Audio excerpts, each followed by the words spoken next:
thank you so much for being with us tonight. Welcome to our speaker series hosted by the Lake-Sumter State College Bachelor of Applied Science and Leadership program. We're so grateful that you chose to be with us tonight. Your support of our program and the college is deeply appreciated. I'm Dr. Nancy Cummings, the program director for the Bachelor of Applied Science and Leadership. Our program educates and prepares people to successfully lead organizations and teams. It focuses on empowering students to reach their fullest potential as leaders. Students gain real-world experience so they can either enter or re-enter the workforce and positively impact their communities. Many of our students choose our BAS-L and leadership program to advance in their careers and take their best next steps. The goal of our Leadership Speaker Series is to share insights and wisdom from community leaders with our students and alumni. We're striving to showcase what it means to be a leader who is out there doing it really well and doing it every single day. So we thank you for being here.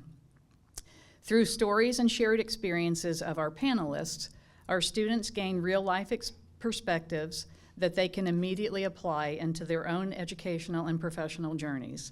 So here's how tonight's going to unfold. I will introduce our moderator and our panelists. Then Deb will moderate the Q&A.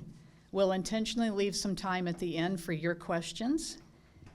And without further ado, I'm going to go into our introductions. Tonight's topic is Beyond the Pitch, What Entrepreneurs Really Need to Succeed Today. Deb Snellen is our speaker series moderator. Deb is a speaker, facilitator, and instructor in our BAS-L program.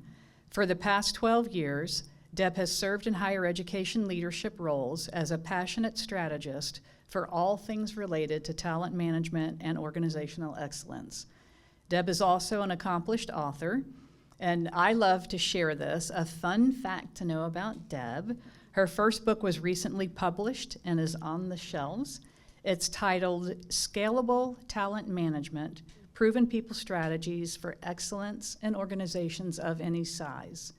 And take my word for it, you're going to want to get a copy and read it real soon. And I'm waiting for you to quiz me because I've read it. I mean, don't do it now. Next is Amy Becker. Amy is an entrepreneur, educator, and retail business owner whose career blends servant leadership with practical entrepreneurship. After teaching children with special needs for nearly a decade, Amy and her husband, Fred Price, purchased a small comfort shoe store in historic downtown Mount Dora and transformed it into Becker's Best Shoes. It's my favorite shoe store. It is a nationally recognized specialty footwear retailer known for exceptional service and community impact. Under Amy's leadership, the business expanded rapidly, increased its footprint, and built a loyal regional following. Becker's Best Shoes has earned multiple Gold Customer Service Awards from national trade publication Footwear Insight, along with the recent Best of Florida distinction, a recognition that reflects Amy's unwavering focus on customer experience and operational excellence. Today, Amy continues to apply her entrepreneurial vision as owner of Becker's Best Shoes and sole owner of Body Street Mount Dora, an innovative EMS fitness studio focused on health, performance, and personal transformation. Through both ventures, she champions entrepreneurship rooted in purpose, resilience, and service, demonstrating that sustainable growth happens when businesses are built around people first. Ramona Crabtree Faulkner, I've known you for a while and I apologize for mispronouncing your name. Ramona is a speaker, corporate mindfulness presenter and coach, and the founder of Authentic Life Journey. She helps professional women and organizations shift from overwhelm and constant doing into greater clarity, focus, and authentic living. Through mindfulness-based practices and intentional self-awareness, Ramona guides individuals and teams to strengthen resilience and lead with greater presence and purpose. She also creates intentional experiences for women that offer space to slow down, reconnect with themselves, and return to their lives feeling renewed and aligned. Mark Robert Schwartz is a multi-award winning media and marketing executive, entrepreneur, author, and speaker. He has helped dozens of best-in-class businesses and organizations build their brand through traditional and digital marketing strategies.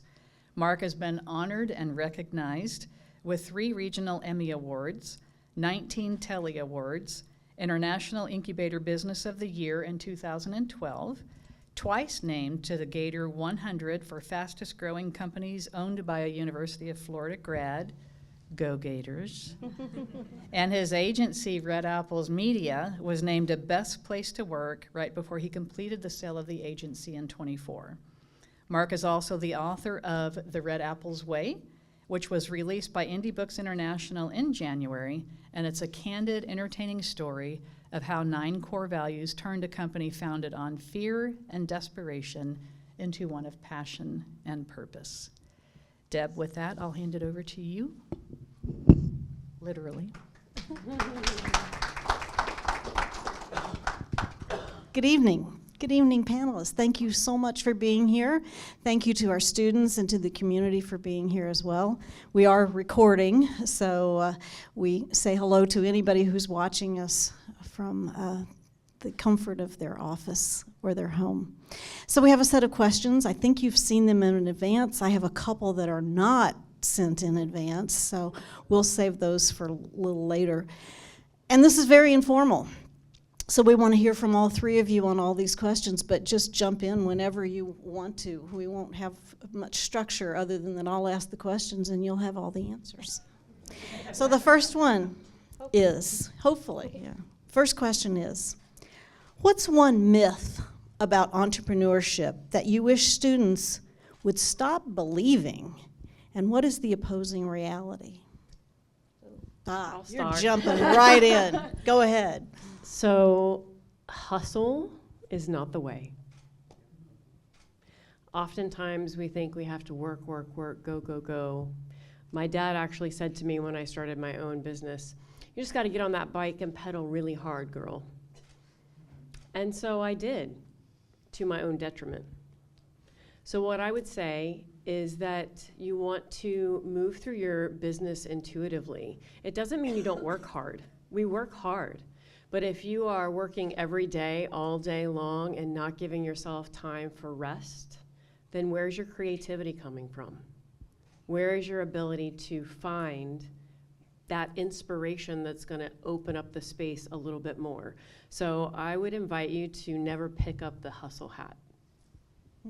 Great advice. Yeah. Want to go next? Amy, Mark? You go ahead. Go for it. Mark? I would say when I first opened up my agency, one of the most common things people would say to me was, it must be so great to be your own boss. And I would quickly let them know that I had anywhere from 20 to 30 active clients at any given time, and those were my bosses. In previous jobs, I would typically have one boss, maybe a dotted line to somebody else, but I had 20 to 30 different personalities, different drives, different ambitions. Didn't matter whether they were a $5,000 a month client or a $50,000 a month client. They all thought they were the most important. They all wanted my cell phone. They all wanted access to me at any given time. And then I had staff on top of that. So I think the idea of thinking you're going to be your own boss is probably the first myth I would say. Get that out of your head. That's probably not going to happen. And one thing I would say, especially because mine is retail, you wear a lot of hats if you go into starting your own business. In the beginning, you do most of it yourself. And a couple things I learned is whatever you make, put it back into the business. And if you give it all to yourself, it probably isn't going to make it. 97% of all small businesses fail in the first year. And that's usually one of the big reasons is they think, oh, I'm making all this money. I'm going to start paying myself all this money. And then all of a sudden you run out of product and you just spend all the money. So, learning that you will do trash, you will run here and run there and do a lot of things you didn't think you would do, because I hear it a lot. Oh, well, you're the owner.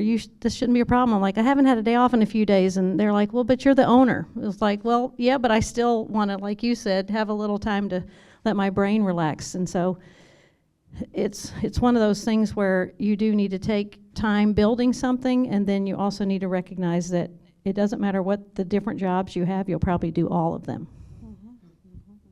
So related to that, you mentioned taking out the trash and watching the money and all of that. Our program strives to teach a lot of different skills that will be needed in the leadership world, and many of our students want to be entrepreneurs. What skills matter most in handling the uncertainty or the risk as an entrepreneur? What skills should we really be paying attention to? I mean, I have one. Resiliency.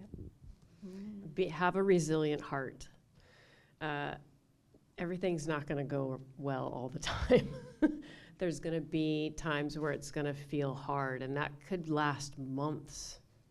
Yep. So you have to be able to walk with it and trust in the process of it.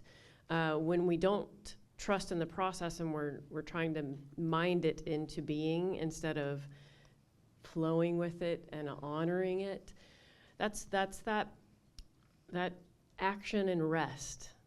You're going to hear me talk about that a lot tonight, because I believe that when we don't give ourselves the rest, we don't give ourselves the pause, then we can't find our way out of what feels like a point of drowning. Maybe we're under the water and can't gasp for air. And usually that happens when something's not going the way we want it to. But here's the thing inside of that. Resiliency means, okay, I fell down, I skinned my knee a little bit, I'm gonna get up and I keep walking.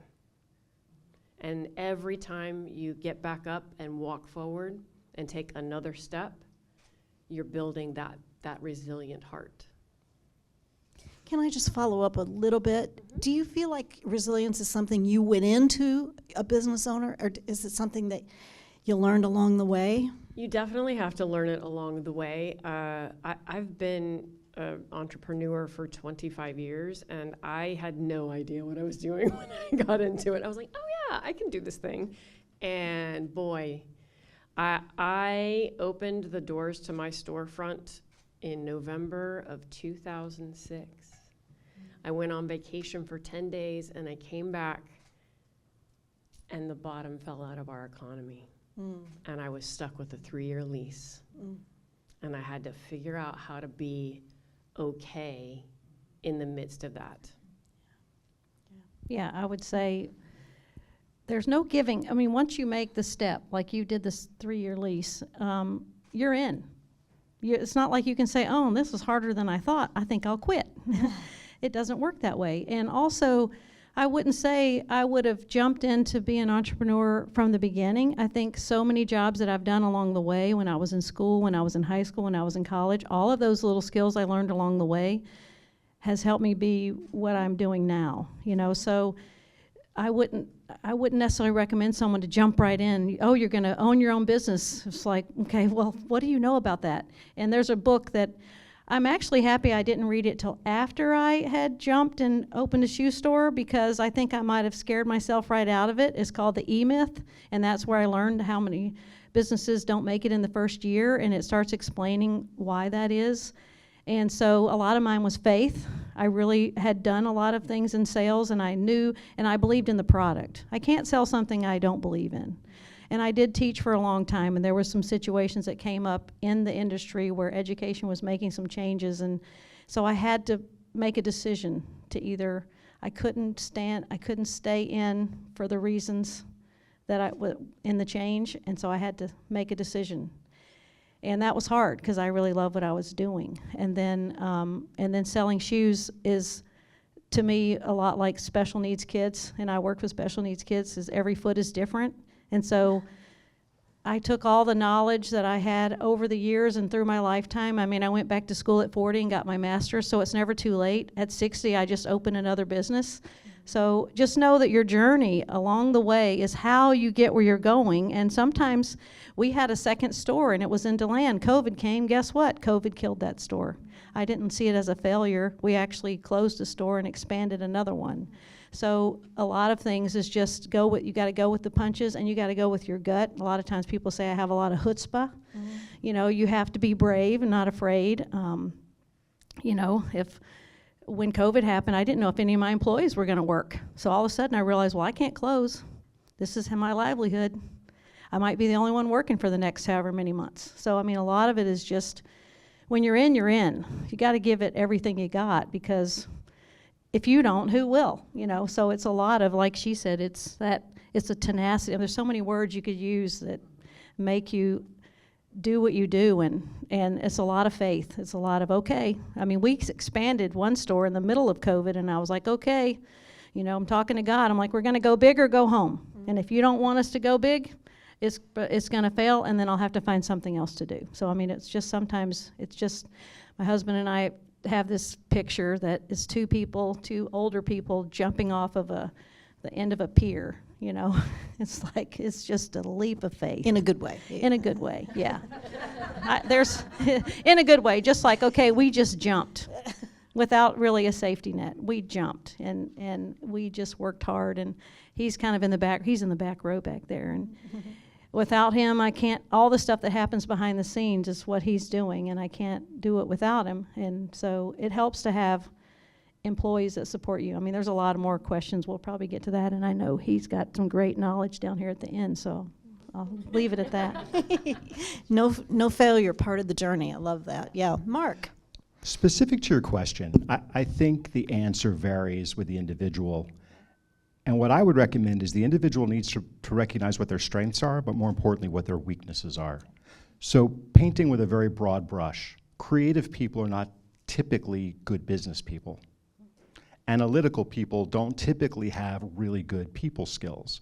So if you want to be an entrepreneur, understand what your weaknesses are, enroll in the classes that are going to help you build up the areas that you know you're not strong in until you can hire people that can pick up that slack. I mean, I see it all the time. I had several people who would leave the agency, very, very creative people, wanted to go off on their own. And generally speaking, it didn't work out for them, more often than not because it was the business side of things that kind of got in the way of them wanting to be creative. So I would say identify what your weaknesses are and go after those things while you're in school and build up the weaknesses. Specific to your point about resiliency, there's a Marxism, if I may lay it on you.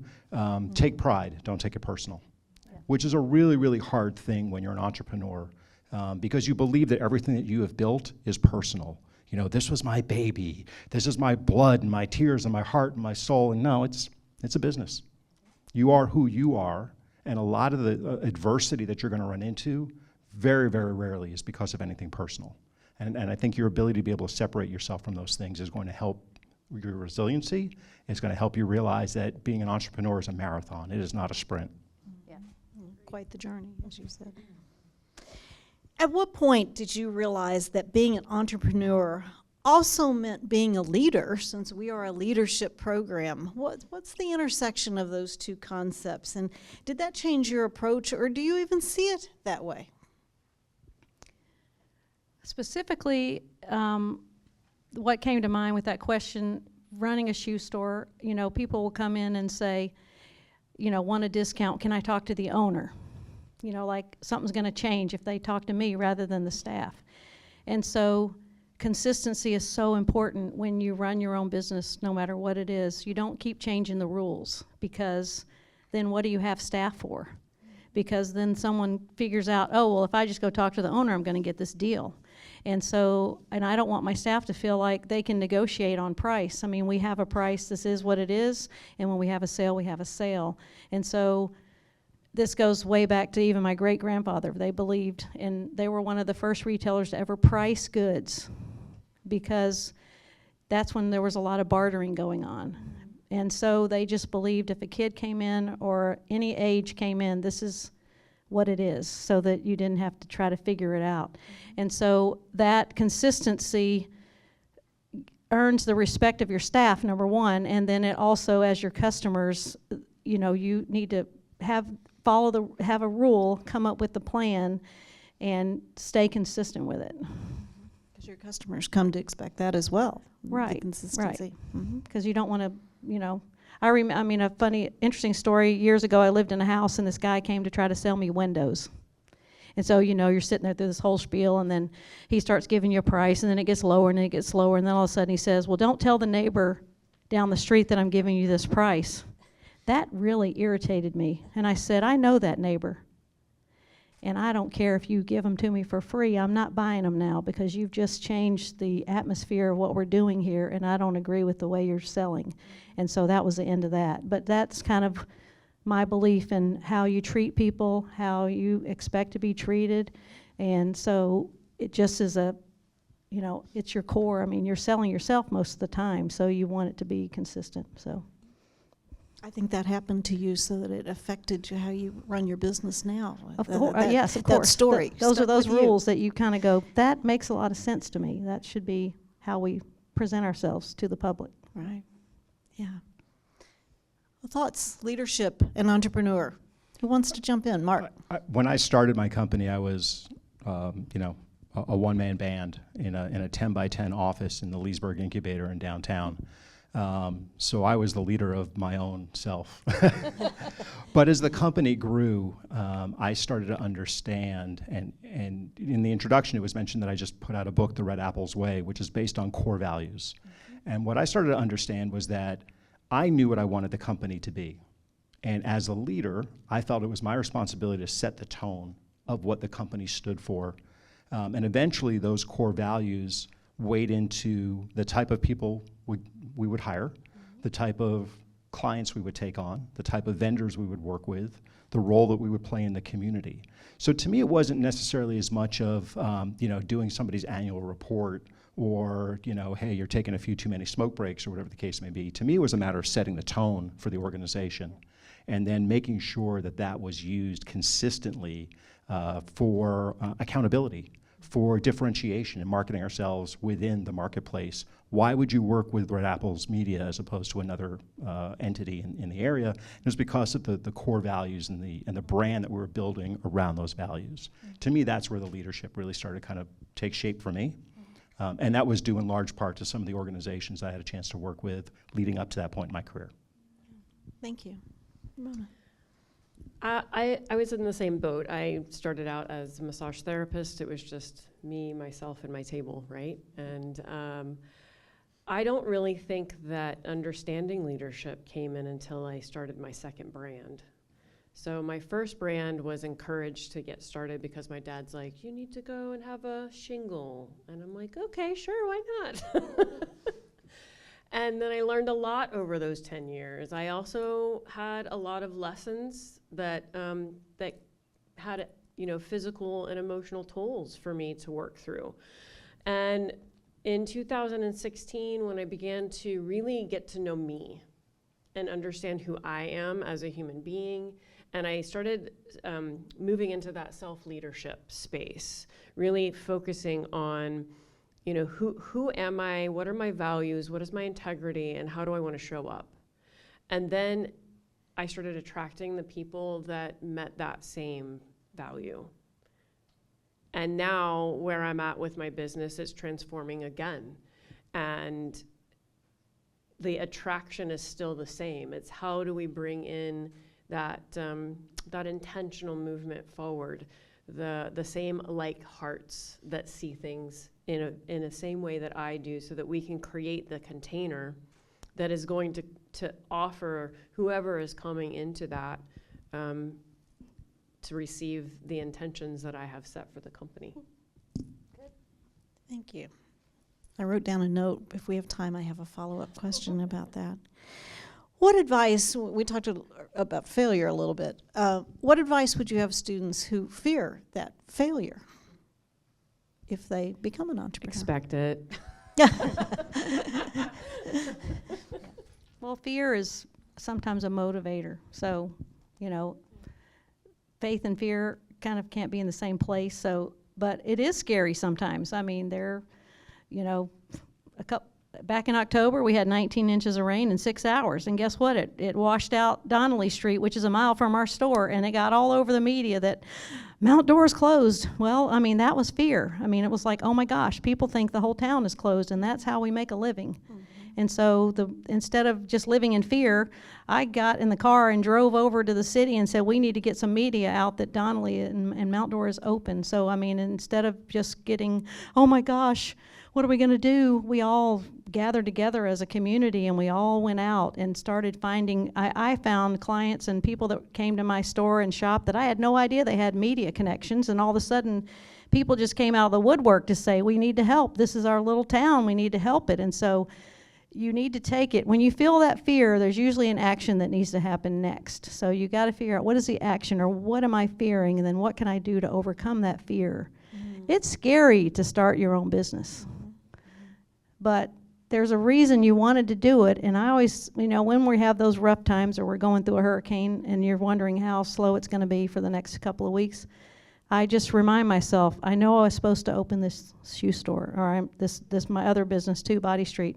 And so I just need to take action and do what I think is necessary to keep going and, prepare, things like that. It's just action, fear.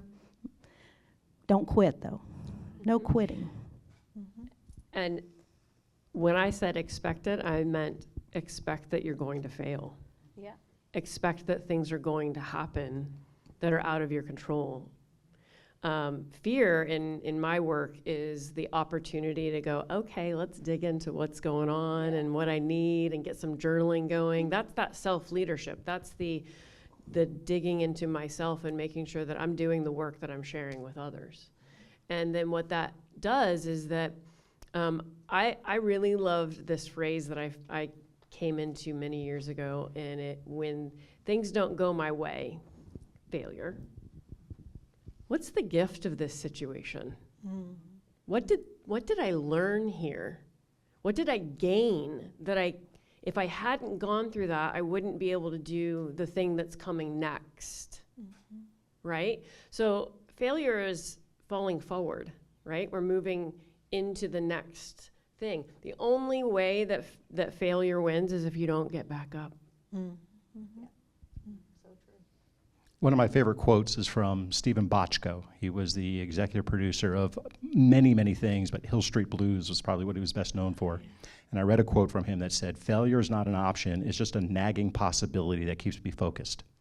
So the possibility that it's always out there, and of course we want to avoid failure if we possibly can.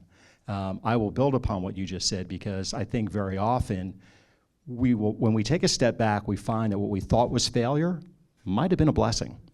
All right, and so one of the core values of the Red Apples Way is respect the universe, which is just another way of saying that things that we perceive as being a failure or a setback very often manifest as, maybe this didn't go the way it was supposed to for a reason.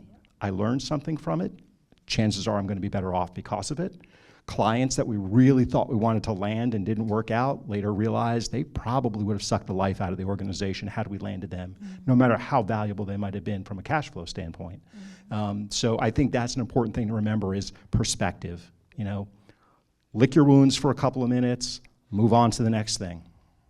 Things happen for a reason. Learn from it. Absolutely.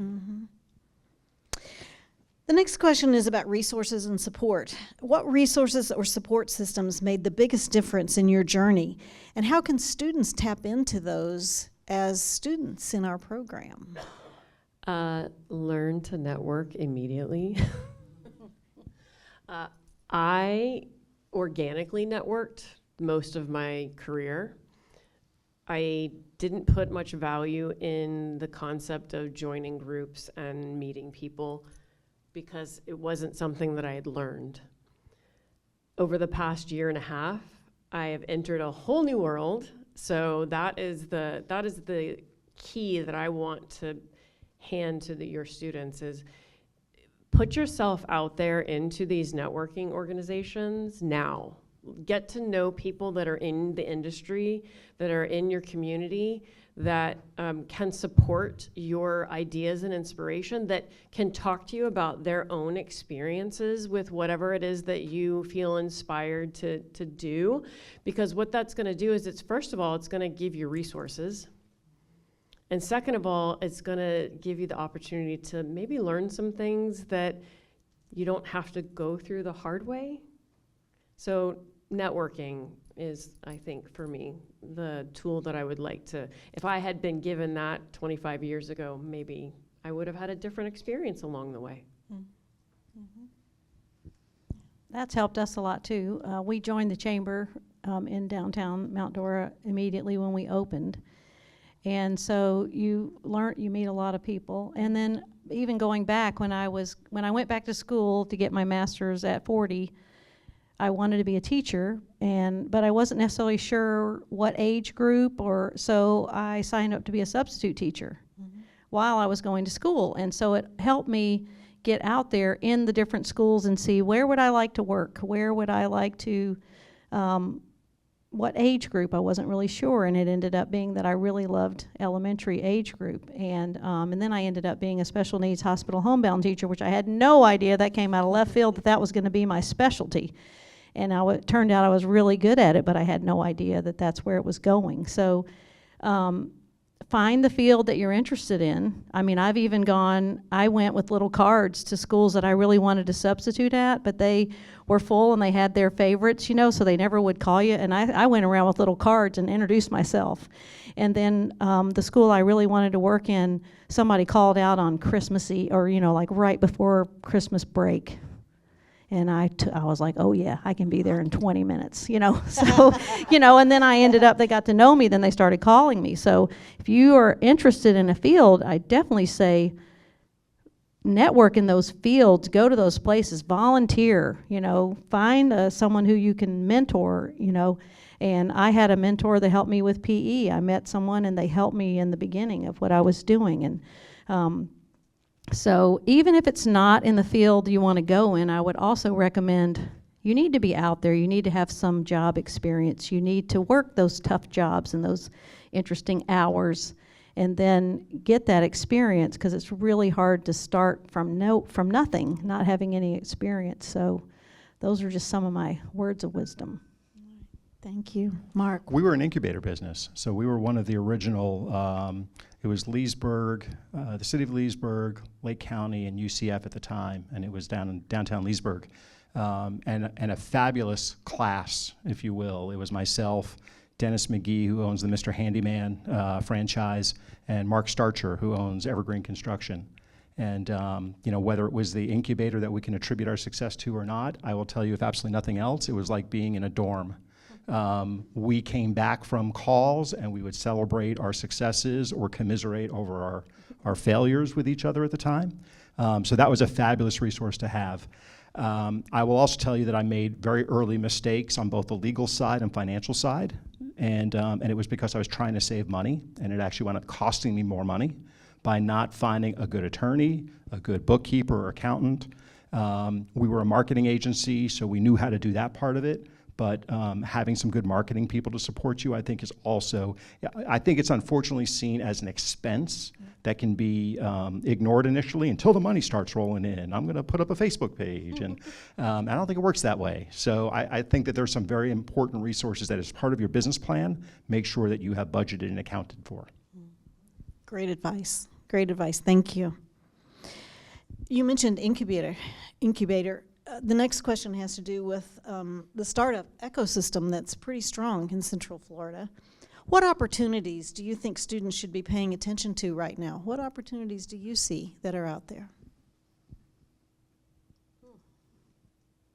That was the one question on there that I wasn't really sure how to answer that question, because when I started, there wasn't a place to go to get funding, when you're younger, or we had just moved, so we didn't own anything at that moment. I mean, there was a lot of things that would have been like every door closed, so I'm glad to know that that's out there. I actually looked it up to see what it was, and if there's those careers or those things that people are interested in, take that question and look it up and chat GPT it, because that's what I did.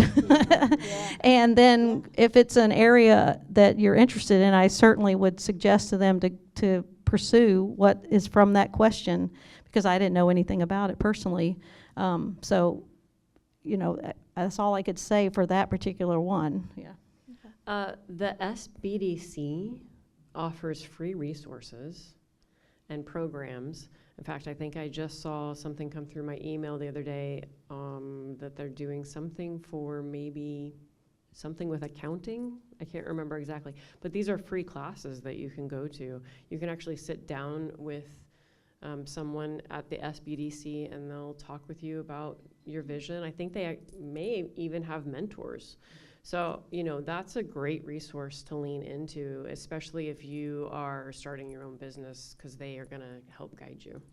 Small Business Development Center, right? SBDC? Yeah, okay. Yeah. Well, certainly shout out to the Lake-Sumter State College program here. I mean, if you're not tapping into this, I don't know what you're thinking. Which is my camera? I don't know what you're thinking. But this didn't exist, so, at least not in this magnitude. So I think those types of resources are part of how this area has evolved. My wife and I are here on year 22 of our 5-year plan here in Lake County. And so the evolution in those 22 years has been extraordinary. When you look at the diversity of industry and business compared to what it was, right? It was very much a construction-driven business, very much driven by the villages. And with that came all the other industry then to support the areas that continue to grow out into the other parts of the county. I would also say that I think LinkedIn is maybe a resource that is just right there at your fingertips.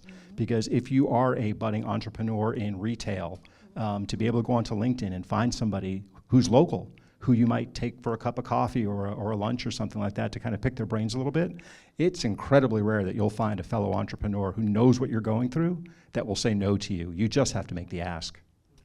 Yeah. Another resource that I've used in both Eustis and in Claremont is called 1 Million Cups. And so 1 Million Cups is essentially a mastermind. So you come in, you share, you have to be a new business or a pivoting business with, so a new business within your first 5 years, or you're in a pivot. So because I was in a pivot, I was able to access that.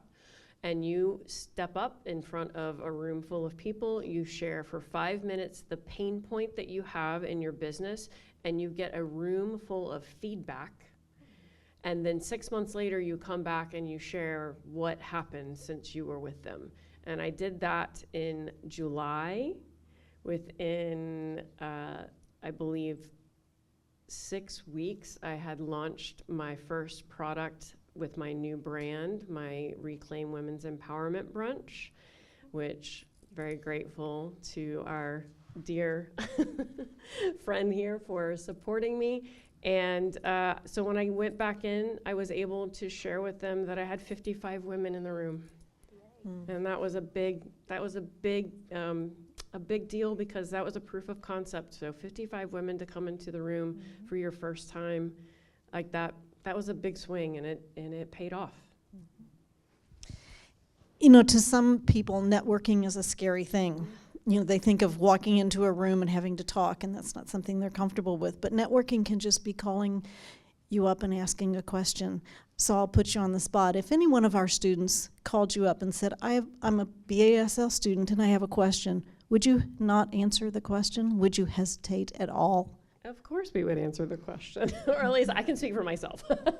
Yeah. I would. Yes, of course. I would say probably text me, since we get so many spam calls these days. Yeah. Text me first, Yeah. so that I know who you are. But I would happily sit down or meet for coffee or just answer a question over the phone. But yeah, we want to help each other out, because there's a whole community that helped us out. I mean, we wouldn't still be here. When our customers say, and Nancy says, I love your shoe store, well, we wouldn't be there if it wasn't for people like Nancy coming in and buying shoes. I told the FedEx guy one day, I said, we need to work together here, because he had done something he shouldn't have done. And he goes, well, my job's permanent. And I said, well, you kind of don't see the big picture, because if I didn't need packages, you wouldn't have something to deliver. And sad to say, within 2 weeks, he didn't have that job anymore.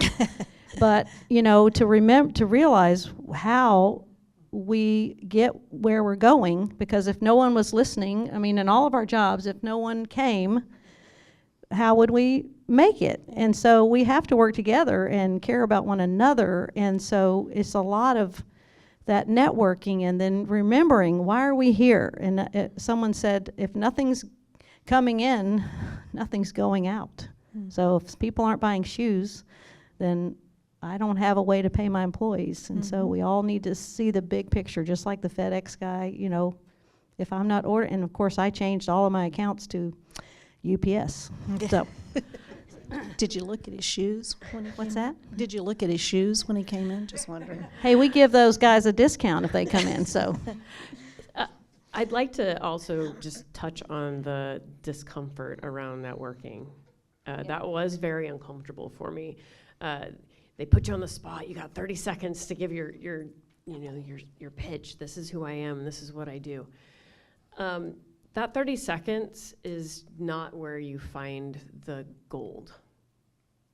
It's the conversations that you have when you sit down one-to-one. And I alluded to Nancy because that's what happened is after that 1 million cups, I was introduced to her, we sat down, and I actually had to call the meeting because I was like, I got another meeting I have to go to because we had gotten into this flow and it felt so positive and good and encouraging. And that's where the gold is whenever those one-to-ones are uncomfortable until you hit the right one. And then you're like, okay, now I get it. And it's a lot easier because if you show up authentically and you know who you are and what it is that you're passionate about and what your purpose is, the person across the table from you is going to feel that. And if they're the right mind and heart to be with you, they're going to start feeding that energy with you. And something to add to that too is you're not just there to sell you. You want to know about them too. I can think of things like this shirt. I found out about the company that makes this shirt because I was at a chamber breakfast. And then our dog almost died recently, and at that chamber breakfast, someone stood up and said, our vet now has emergency 24-hour care. And within a week, our dog almost died. And I think, it helps when you're networking. If you have a hard time talking about yourself, ask the people that are in the room about themselves. And then you may find out, oh, well, I could really use that. I need this, I need that. And then all of a sudden, it makes it easier for you to talk about what you do when you find out what they do. And then there's some connection sometimes, and then you realize, you look back and go, oh, wow, I'm so glad that person was there because I really needed that. And so it's not just about the fear of talking about yourself. It's a lot of that because, we actually just met and now we're going to do something together. So, Hey, yes. So. how'd I miss out? And I've said a lot of times. I wear shoes. Yes, you need shoes. So he can come to our media. You can come to that event because it sounds like an amazing event. So now we got all three of us working together. And I just want to add one more thing about networking. Change the mindset from I'm networking to I'm building a relationship. There's a little bit of a trick or a secret that I'll share. Let's say you're going to a chamber breakfast. Bring somebody with you. Think back to when you were single and you'd go to the bars. Your wingman or your wingwoman, right? Have you met Ramona? Let me tell you about Ramona. That is an excellent way to kind of get over your own challenges that you may have in being the person to initiate that conversation, is to have a wingman or a wingwoman with you to kind of help break that ice for you. Or if you get stuck in that silent moment when nobody's talking to Run. you, you always have that person. Yeah, run. Or pass out. Listen, or just listen. You can just be standing with a group of people and listen, and because you're going to learn so much about people just by being present. You've all touched on, one final question here, going off script, but you've all touched on values in how it drives your business, and you've even written about it most recently.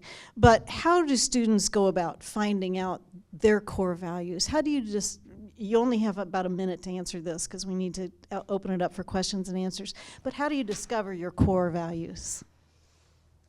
I think most people know right and wrong. I think you start there, and you start with kindness. And I think if you can start there, the rest will work. Do unto others as you would have done to you is a pretty good motto to live by. I live with heart, I lead with heart, and that's really for me, like I want to show up authentically and make sure that there's always love that's guiding that process forward. Right. I think it's hard when you're young. When you're new into the workforce, or if you're new starting a business, whatever your avenue is going to be, I think you are still, number one, trying to find yourself. But I think you're also adapting to what you think your environment is and how you're going to be accepted in that environment. I think with age and experiences and hopefully some good mentors, you start to develop the comfort to understand that there is a certain DNA about you. That you then realize, I don't need to be compromising certain things. Like, I get maybe that I had to, look, my first job was in Bangor, Maine. Like, what on earth was I doing in Bangor, Maine? But it was my first job opportunity, so I got in the car and I moved to Bangor, Maine. So we make certain sacrifices. And I think, again, as we find ourselves, we find our voice, we find our comfort, we find our maturity, our values start to come through. We start to realize the things that challenge our values, sometimes the things that wake us up the most, are the things that make us the most uncomfortable. And we say, that's not the kind of company I want to work for. That's not the kind of person I want to work for. And if all else fails, purchase a copy of The Red Apple's Way. We'll guide you through the values. On that note, we will open it up to your questions. Anybody in the audience have a question for our panel? Oh, Don't come on, be there's practicing. shy. They've shared a lot of good information with you. Anybody have a question? I'll ask one. Thank you. We need to get you a mic. Will each of you very briefly, maybe like 45 seconds to a minute, share the failure that formed you best? I mean, I already touched on it. The bottom dropped out. And I will say that because I was on a vacation and I came back and everything literally, like within days, was falling apart. I had PTSD about taking vacation. And I had to learn to trust that it was okay to rest. Because when you work through that kind of a traumatic experience where you're a single mom, you're trying to put food on the table, and you have $10,000 a month you're responsible for that's outside of your household. It was something that I had to really work through. But I'm taking way bigger risks now. And it was because of that I'm willing to do it. Okay, what came to mind? I've worked since I was 14, and years ago, I worked with my then husband in a business that we built, and I really helped it grow, and we ended up, it was hard to work together, and so in the end, I lost my job because it was really his business. And it was a difficult time at that time to figure out, what am I going to do now, because I was really good at this. But then I had a moment to think, what is something I've always wanted to do? And at that time, that's when I went back to school and got my master's in education, because I always thought I would be a good teacher. And so even though it was a failure, and it was very hard, it was a very difficult emotional time, it also gave me that time that I probably never would have had, because to go back to school, it takes a lot. All students that are in school, we know it's hard to work a job and go to school, but a lot of times you have to do that. And so this gave me that break to make a change and do something. And everything I learned during my master's in education changed my life, and how I treat people, how I listen to people, how I see people differently. And it was because of some of the classes I took when I was going back to school to get my master's. I'm not sure I would call mine a failure. It was definitely a turning point. You and I have a very similar story. It's almost scary. I was working for the Villages. I went on vacation. I came back end of 2008. Perhaps that rings a little bit of a bell for you. Yeah. And my entire department got laid off. Yeah. And here I am, my wife had just taken a buyout package from her company, so she was starting up her business. And here's two people who both had dual incomes 6 months earlier, now have zero income. My failure was that I knew better. I was miserable at that job at that point in time. The universe was lacing up its boots to kick me in the butt and gave me every opportunity to do it on my own, and when it didn't, it said, well, here you go. And now here I am trying to figure out, what am I going to do to start generating some revenue and making a living? And that's why I kind of refer to myself as an accidental entrepreneur. I never set out to do it. I didn't have a choice. That's the fear and desperation part that started the company. But it was the most valuable wake-up call in the course of my career. Thank you. You have a question? Do we need to get a mic to you? I saw that hand go up. Yeah, I saw your hand. Thank you. I think that the question I had was eerily similar to hers. It was, what was the biggest stumbling block that you had to overcome? But another question would be, is there anything that you know now that you wish you knew before or earlier on when you were starting up that you would have liked to have known? Everything. Everything. I think the attitude of it always works out. Like, there's always a solution. There's a book called Everything is Figure-Outable. And that message is like, okay, so even if it looks ugly, so go back to my packaging, like, what's the gift of the situation? Even the ugly packaging, there's some gold in there, there's some opportunity in there. So I think just trusting in the process. I always wished if I could go back to high school, knowing what I know now, I would kick butt in high school. I'm telling you. I graduated with an honors and Do you all want that, to but name I had. names? What's Any that? butts in particular? What's that? Any butts in particular you'd like to name? I mean, just in general, because, when you're going through school and you don't have that self-confidence and you don't know where you're going to end up, and it's like inside you kind of know it's there, but you're too afraid. Don't be afraid, because we all have unique abilities, and you might not be like this person or this person, but you were created to do something special, and it's usually in there. And if I look back, I saw it way back then, but I didn't know. Didn't know that about myself. And I look back now and go, if I knew I was going to be now at this age doing what I'm doing and have gone through what I've gone through, high school would have been so much more fun, because it's a great time. In college, I enjoyed it. I'm not saying I didn't enjoy it, but I wish I knew and had the confidence in myself then that I totally have now. And I always knew it was there, because I always thought differently than so many people around me. But I thought that was something wrong with me. So I know we all have it. It's like, well, I'm not like her, or I'm not like him. And I think, as we all know, we go through struggles, but I just know that and I can look back and know that I knew. So just know that you know, and then take that and run with it. And you'll get there a little quicker. Maybe you won't be at 60 opening another business. You might be doing it at 30, so.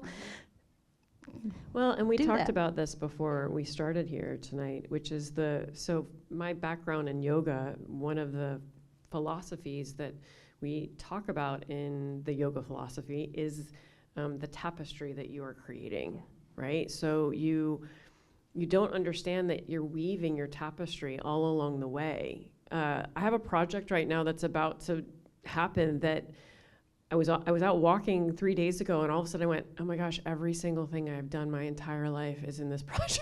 Yes. Mm-hmm.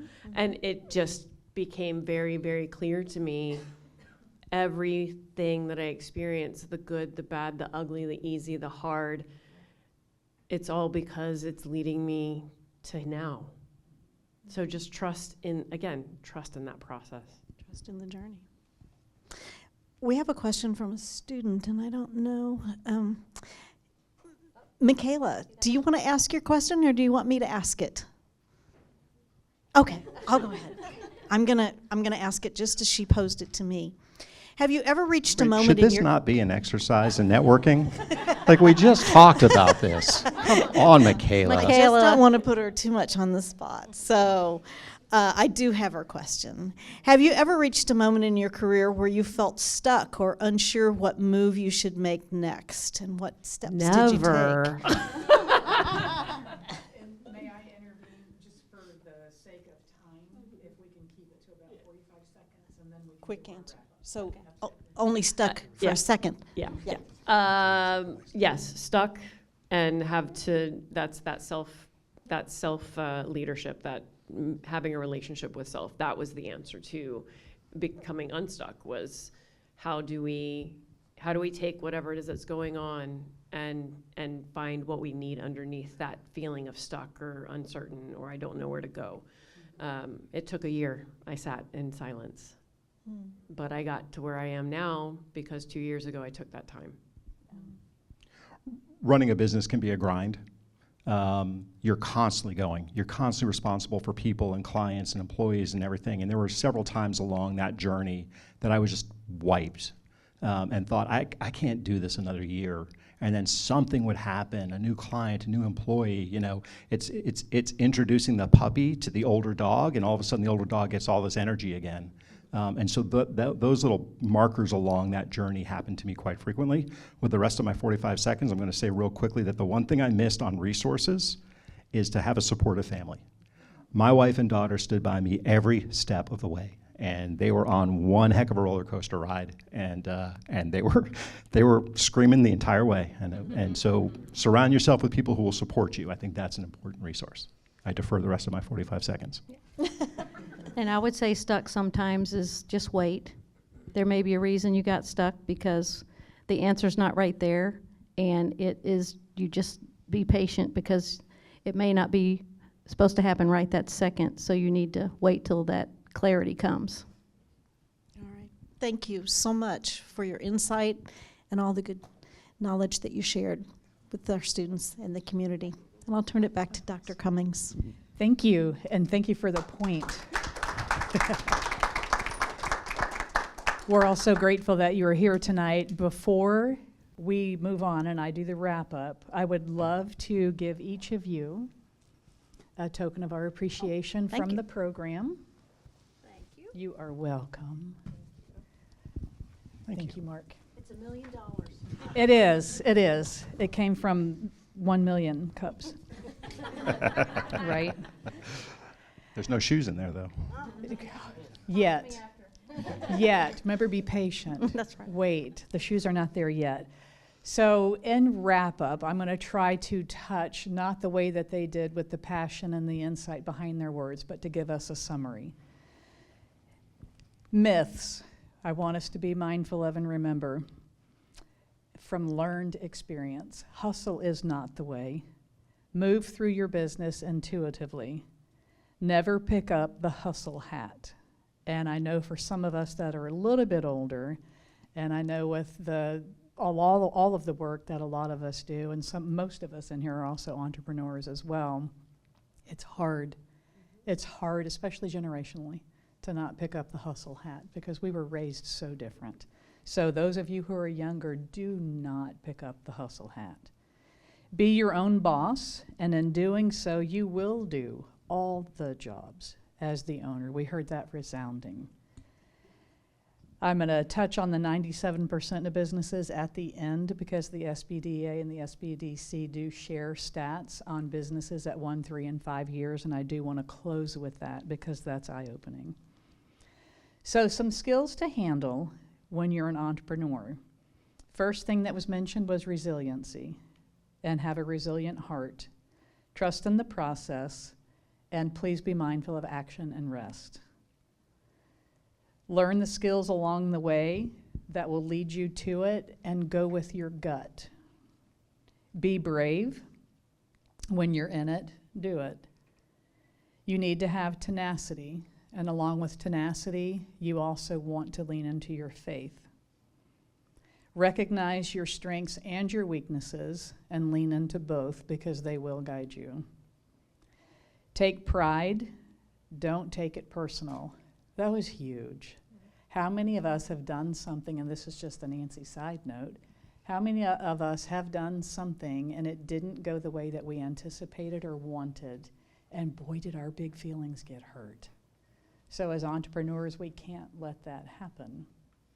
We have to be mindful. And then the other thing from the front part of the conversation, which each of you mentioned, and Deb, you brought up as well, is failure. And I think a note on that is failure is going to touch all of us differently, and we will all learn from it differently, but know that failure is not a bad thing. Being an entrepreneur is a marathon, it's not a sprint. Consistency is so important. Don't negotiate. Have a rule, follow it, and stick with your plan. It's your core, and these aren't written as intelligible sentences. They're my notes as I was taking them, so bear with me as I go through them live. It's your core. It's how you present yourself, and that will set the tone for your organization. Self-leadership values are what attract your people and how you run your business ultimately. Touching on failure now, and I have a big area on this. So failure, we know, we've all lived it. We need to expect failure in various forms. Fear and failure go hand in hand. When you feel fear, there is usually an action that needs to happen. What is the gift of this failure and of this situation? And be aware of that each time failure occurs. Failure is falling forward. The only way failure wins is if you don't get up. And so I think a message in that is regardless of how you fail, where you fail, get up. And then it won't be a failure. What we thought was a failure might wind up ultimately being a blessing. And this was kind of fun and very literal. Lick your wounds for a few minutes and move on. Learn to network immediately. And of all things, between, I think, two of the most important takeaways from tonight is understanding failure and the true gift and value in failure and networking. So we'll touch on networking a bit. Put yourself out there now, wherever you are in your moment, put yourself out there networking, and be aware of the resources and opportunities that come through the networking. Another thing, and I will say I know this firsthand with my own business that I've had for about 18 years, the one thing I knew from second one is that I would not do my own accounting, my law, or my bookkeeping. So the 3 outside consultants that speak into my business and have for decades now is an attorney, a bookkeeper, and an accountant. So be mindful of that. We're not good at everything. We can't be. We have to be real with that. And whatever area you think you need support in, be wise and get the support early. Resources that are out there, the SBDC opportunities, LinkedIn was also mentioned. Use that to network and collaborate. A lot of us are familiar with 1 Million Cups, the opportunity to pitch and also have the accountability. And Ramona is a living example, successful example of that. And also what Mark mentioned, and is so true in everything that we do, is being surrounded and having the support of loved ones. And that makes such a significant difference. This hit me hard. If nothing is coming in, nothing is going out. And that's financial, it's also all things, because we're filled and we're drained by so many different things. So thank you for saying that so boldly. Here are a few things on networking. Fear is legit, walk into it. And so regardless of what I might project right now, I remember my first networking moment, and I was shaking, my knees were trembling. So again, regardless of how you know me now, I do remember that very first chamber networking moment I went to years ago. I was so scared. I didn't know anyone. I didn't have a Deb or an Amy or Ramona or a Mark to lean into. Dr. Gehrig, you weren't there. And I was terrified. And I went in anyways. And I met people who are now profound contributors in my life and in my business and in what we do here at the college from that very first moment that Dr. Nancy Cummings was so scared and had her little knees trembling. So go in scared, do it anyways. We all were in that moment. So don't be afraid of that. Be aware that every time you're in there, it's not about networking, it's about building relationships. So if we know that we want to build relationships and we are wired for relationship, that's really what you're doing. You're going in and you're making connections and building relationships. It's not that scary thing called networking. I already mentioned it, but also bring someone. Find your wing person, and I love that. I wish you had told me that years ago. I'm grateful for everything along the way. Man, I was petrified. I'm an introvert and I'm a quiet person oftentimes, like I'm the one sitting over there in that corner, not even here in a chair. And so it can be scary. Take someone with you and be bold, be brave, and go in. We talked about core values. How do you find your core values? What was brought up is there is right and wrong. And most often it's obvious. It always isn't, though. Kindness, lead with kindness, and let kindness guide you. Do unto others. Lead with heart and lead with love. Something that was mentioned towards the end. I apologize, people are texting and it's getting in my way. Something that was mentioned towards the end is with age, experience, and mentors, you'll begin to understand your DNA, and your voice and your values will come through because of and with that. So you're not going to know it all now. And even if I'm 62, right? And I know we're not supposed to say that, but a lot of us are launching new seasons and new chapters in our lives, regardless of our age. And just know that you're going to learn constantly and be open to the learning. Mark, you mentioned running a business can be a grind. Flat out. It also can be such a blessing and a joy. So they kind of go hand in hand. Be patient and wait. And always just be steadfast in your journey and believe. So I do want to mention part of the data that comes out of the SBDA and the SBDC is that over 85% of small businesses will fail in the first year. At year 3 of those 15% that made it through the first year, 55% of those will fail. And at year 3 of the 55% of the 15% remaining from the first year, 35% of those in the 5th year will fail as well.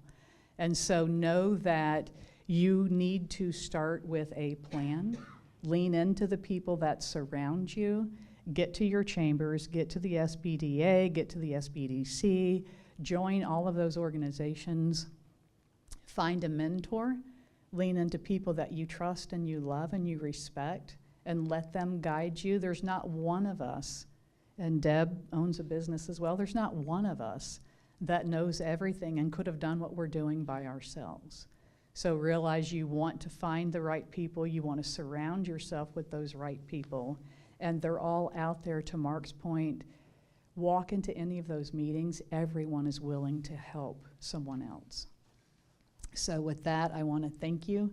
We appreciate your leadership, your wisdom, and your insights so much. Thank you for sharing with our students in the community tonight. You're welcome. Thank you, Deb.